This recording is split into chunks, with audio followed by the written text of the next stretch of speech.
የዓለም የባህልና የንግድ ማዕከል በሆነችው የነጻነት ሐውልት ጥላ ስር በምትገኘው የኒውዮርክ ከተማ ሰላሟ በድንገት ተረብሿል። ጥቃቱ ያነጣጠረው በወታደራዊ ካምፕ ላይ አልነበረም፣ በመንግስት ቢሮ ላይም አልነበረም። ኢላማው አንድ ሰው ነበር፣ ከንቲባ ዞህራን ማምዳኒ። ይህ ሰው ማን ነው? ለምንድን ነው አንድ ሰው ሕይወቱን ለማጥፋት በቤቱ ደጃፍ ላይ በዘመናዊ መንገድ የተገጣጠመ ፈንጂ እስከ ማጥመድ የሚደርሰው?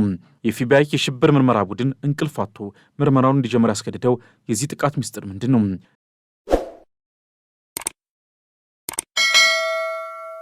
በኒውዮርክ ከተማ እምብርት በታዋቂው የግሬሲ ሜንሽን የከንቲባ መኖሪያ ግቢ ፊት ለፊት ዓለምን ሊያስደነግጥ የነበረ እጅግ አስከፊ የሽብር ሙከራ መክሸፉን ተከትሎ መላው አሜሪካ በከፍተኛ ድንጋጤ ውስጥ ትገኛለች።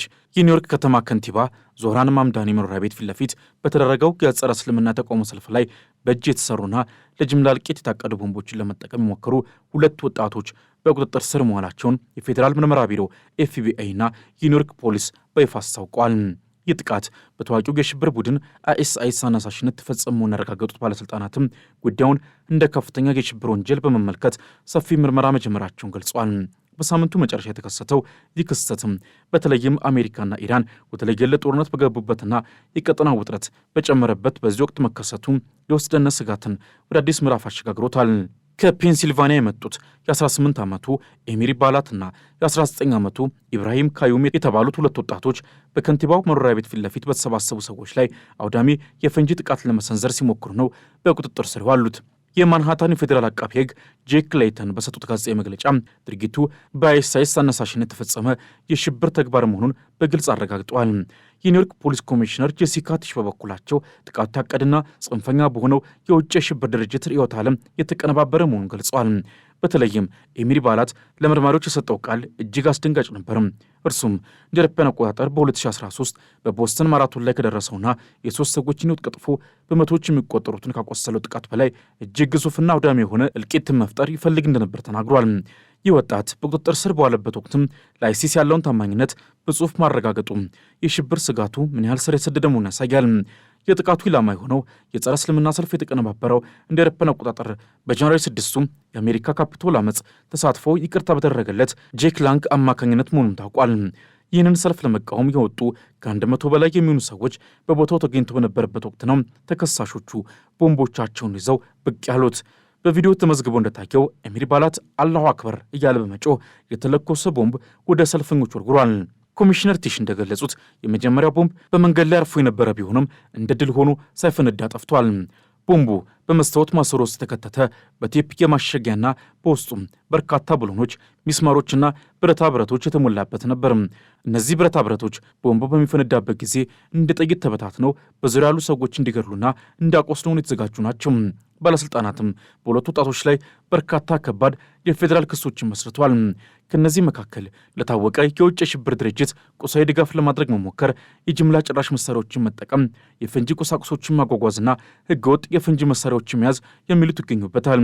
ከንቲባ ዞህራን ማምዳኒ በሰጡት መግለጫ ወጣቶቹ በፈጸሙት አስከፊ የሽብር ተግባር ሙሉ በሙሉ ጠያቂ መሆን እንዳለባቸው ገልጸው ኒውዮርክ ለሽብርተኝነትና ለጥቃት ቦታ እንደሌላት አስረግጠው ተናግረዋል። ምርመራው በግሬሲ ሜንሽን አካባቢ ብቻ የተወሰነ አይደለም። ኤፍቢአይ በፔንሲልቫኒያ የሚገኝ አንድ የማከማቻ ክፍል ላይ ፍተሻ ማድረጉንና ከሁለት ወጣቶች ጋር የተያዙ ተጨማሪ ማስረጃዎችን ማግኘቱን አስታውቋል። የፈንጂ መሳሪያዎቹ ዝግጅት እጅግ አሳሳቢ የቴክኖሎጂ ውጤት መሆኑን ባለሙያዎች ገልጸዋል።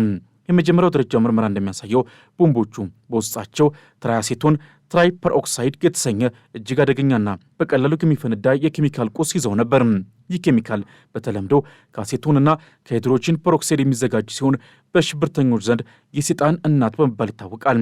በወጣቶቹ መኪና ውስጥ በተደረገ ፍተሻ ይህንን ኬሚካል እንዴት ማዘጋጀት እንደሚቻል የሚገልጹ በእጅ የተጻፉ ማስታወሻዎችና የኬሚካል ዝርዝሮች ተገኝተዋል። ቦምቦቹ በስፖርት መጠጥ ጠርሙሶች ውስጥ ተሞልተው በመስተዋት ማሰሮዎች ውስጥ ተቀምጠውና በብረታ ብረቶች ተከበው የተሰሩ ናቸው። መኪናው ከግሬሲ ሜንሽን ጥቂት ርቀት ላይ በሚገኝ ስፍራ ተገኝቶ የነበረ ሲሆን የቦምብ ባለሙያዎች ሌላ ተጨማሪ አደገኛ መሳሪያ ከመኪና ውስጥ በሰላም ወጥቷል።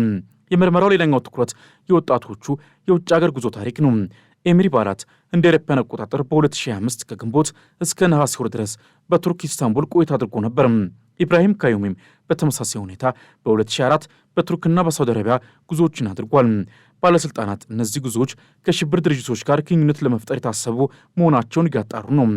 የወጣቶቹ ቤተሰቦች ምርመራ እየተደረገባቸው ይገኛል። የአባላት ወላጆች ከቱርክ የመጡ ሲሆን የካዮሚ ወላጆች ደግሞ ከአፍጋኒስታን የመጡ የአሜሪካ ዜጎች ናቸው።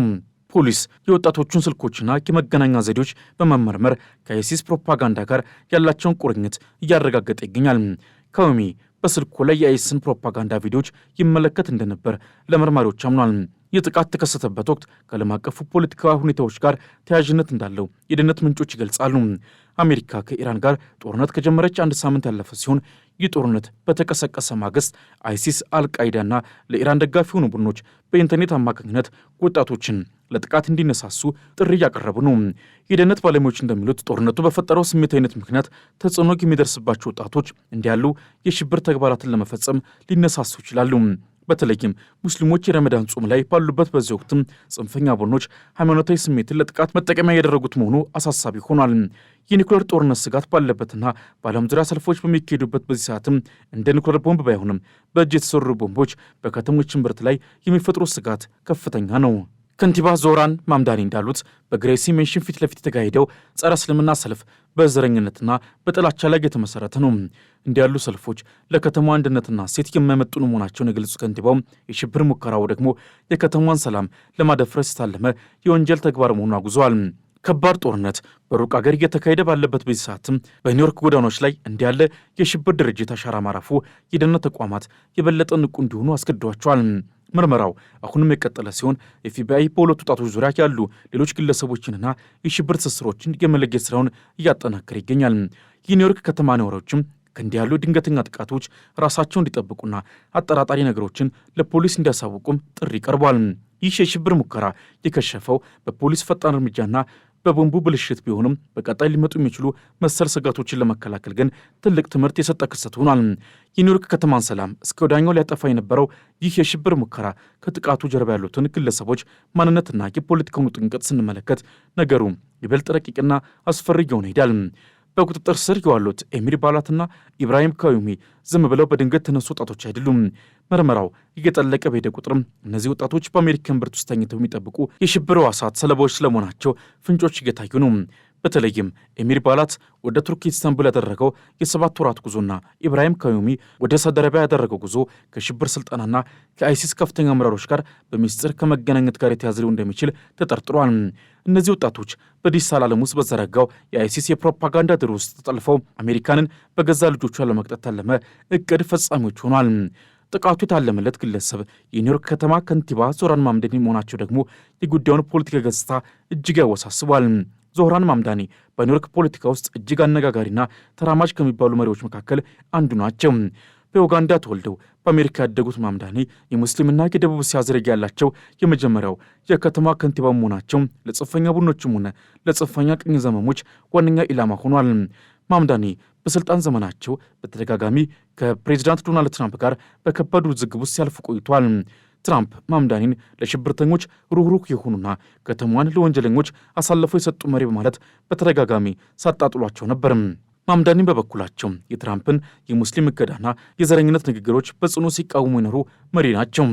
ይህ በከንቲባውና በትራምፕ መካከል ያለው ፍጥጫ አሁን ላይ የተከሰተው የሽብር ሙከራ እንደማገዶ ሆኖ አገልግሏል ሊባል ይችላል። በጄክ ላንግ የሚመራው ጽንፈኛ ቀኝ ዘመን ቡድን በከንቲባው መኖሪያ ፊት ለፊት የጸረ እስልምና ሰልፍ የጠራው ትራምፕ በኢራን ላይ የከፈቱትን ጦርነት ተከትሎ በከተማ ውስጥ ያለውን የሃይማኖትና የዘር ልዩነት ለመቀስቀስ በማለም ነበር።